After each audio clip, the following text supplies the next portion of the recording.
लेबाक की सेवा तौगेन चंगने IRB असी नमोई पाइदुनी डिसिप्लिन फोर्स ने मसिदै कोविड ना मरम होइदना सही अनि लेंग खोटपो यादन हुजी अंगांग स्कूल होगदन लेरे मसिगी तलक सिदा अखोइना IRB हाइदोक्तरदी कनो बंद तौरनी ब्लॉकेट तौरनी तौरिदो मोइदुना हयंग IRB संग करी होइदोइनो आई मधुगी मरक्तुदा सुमाइना मसिदै याम कन्न पार्ट लौरिबा IRB कनो सिंदु मोइ even qualified ओइरमबा भावबदा मोइगी disciplinary action मोइगी मथक्ता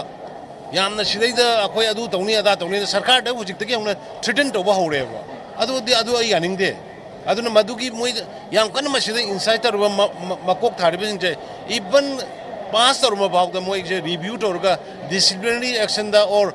government की हिनमगी कनोदा मोइदा करी तौबा यागेदो अदु भावदा येंगनी फजना मतम ngaइबा याय हैबनिदा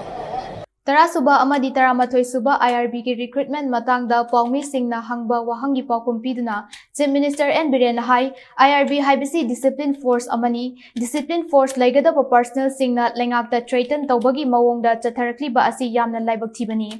इरांग सागतनबा होटनरिबा मियोय सिंगी मथक्ता डिसिप्लिनरी एक्शन लौखतनबा थौरम तौरगनी हाइना चीफ मिनिस्टर एन बिरेन मखा ताकी